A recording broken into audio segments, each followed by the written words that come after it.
Let's start with a question almost all of us have asked ourselves at least once. How do you become more confident? Maybe you've thought that if you could speak more smoothly, look better, or get more recognition from other people, confidence would naturally follow. But that's only the surface. If you really want to change, you first have to understand what confidence actually is, why we lack it, and what creates that sense of stability from within. To me, it all starts with one very simple concept: inner strength. Inner strength is the combination of your knowledge, your skills, your abilities, and how well you understand yourself. That is the real foundation of confidence. When your inner strength is solid enough, you don't have to try to look confident. Confidence shows up naturally. But when there's nothing solid underneath, every attempt to appear strong becomes nothing more than a fragile shell. Think about it this way. Imagine you're preparing to run a marathon. For months, you've been training consistently. Your body is strong, you've completed your runs, you've pushed yourself, and you've performed well in practice. When you finally walk up to that starting line, you're going to feel different. Not because you keep telling yourself you're going to win, but because you know you've prepared for this. And that preparation is what creates confidence. Now imagine someone else. He barely trains, he's out of shape, he signed up just for fun, and every day he only runs with people who are even less experienced than he is. Can he really feel confident when it's time to compete? Maybe he can hype himself up. Maybe he can keep telling himself everything is going to be fine. But deep down, he knows he isn't ready. That's not a lack of willpower, that's a lack of inner strength, and this doesn't just apply to sports. Think about approaching a woman you're interested in. If you're healthy, you take care of yourself, you have clear goals, you're competent at what you do, and you know who you are, you might still feel nervous when you walk up to her. Your heart might beat a little faster, you might hesitate for a second. But that nervousness doesn't take away your confidence, because underneath it, you still believe in your own value. Now imagine the opposite.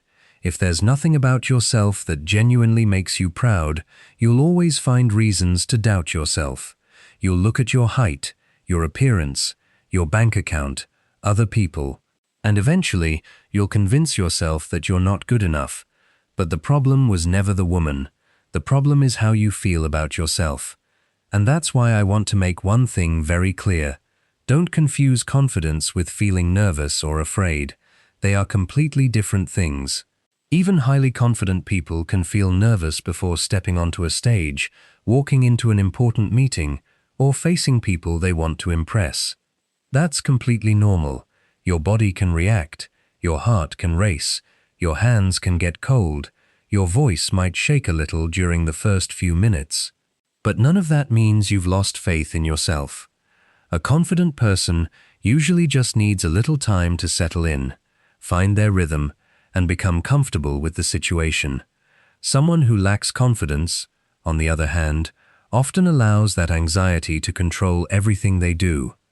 So if there's one thing you should remember from this first part, it's this: confidence is not created through positive affirmations. It is built through inner strength.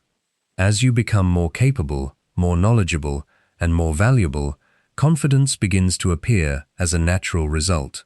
It's not something you perform. It's something you build.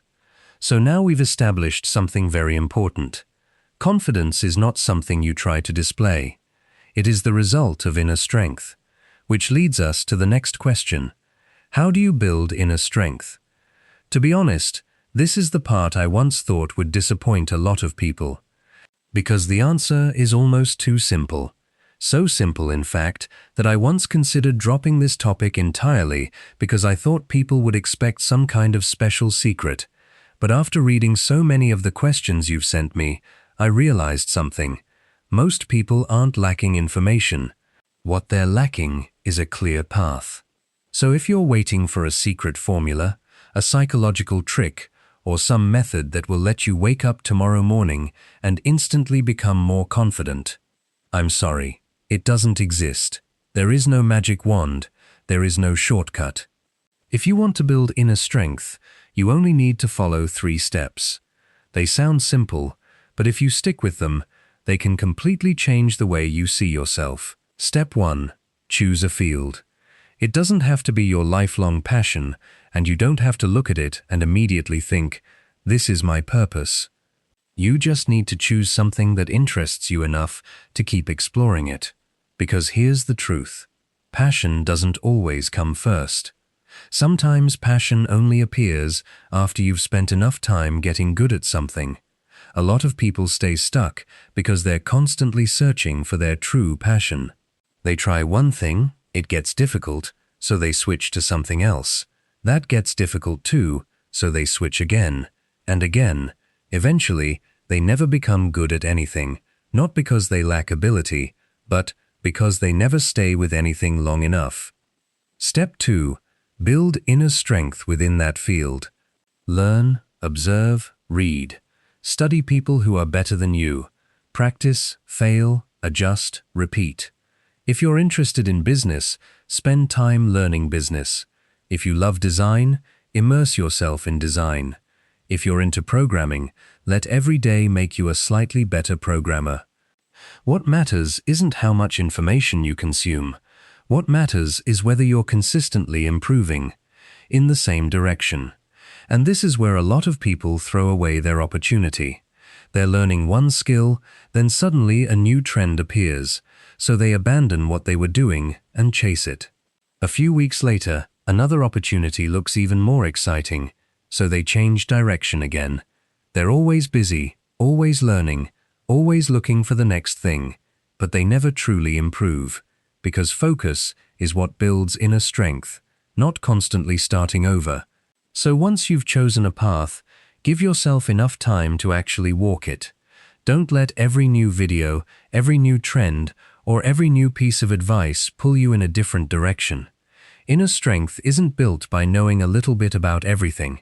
It's built by becoming really good at something. But there's one more part, because inner strength isn't built through learning alone. Learning is only the beginning. If your knowledge stays inside books, videos, or notes on your computer, it still hasn't become your strength. Inner strength only truly develops when knowledge is turned into action. And that brings us to step 3. Step 3. Share what you're learning and experiencing. And don't misunderstand me. Sharing doesn't mean you have to become an expert. It doesn't mean you have to start teaching classes. And it definitely doesn't mean you have to pretend you're the best. Sharing simply means documenting your journey.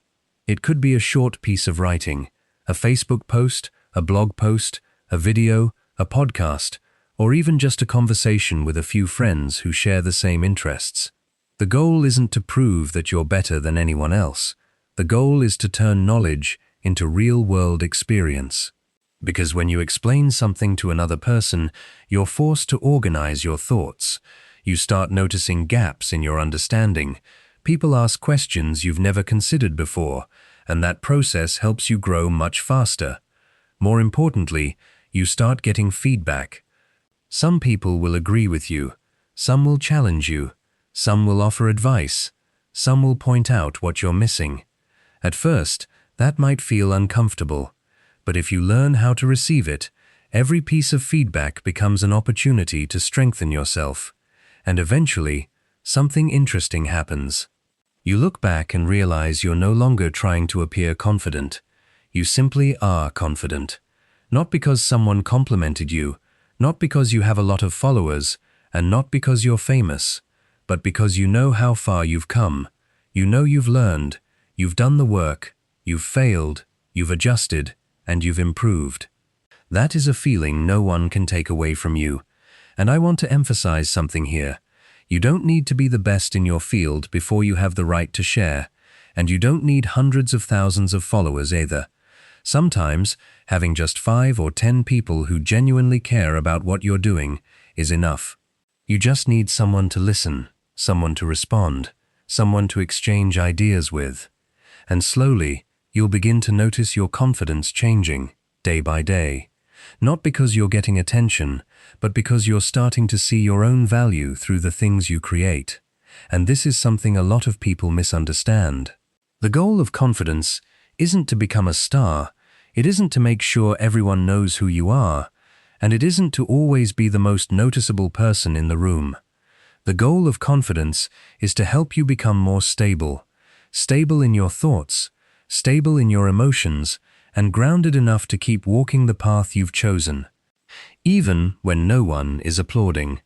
So if I had to summarize this entire journey in just 3 steps, it would be this. Choose a field you genuinely want to pursue. Keep learning and practicing until your inner strength becomes solid. Then don't keep everything to yourself. Share what you've learned, listen to feedback, and keep improving yourself. It's not the fastest path, but it is the most sustainable path to building real confidence. And once your inner strength becomes strong enough, confidence will no longer be something you have to chase. It will become the inevitable result of the person you've spent all that time becoming.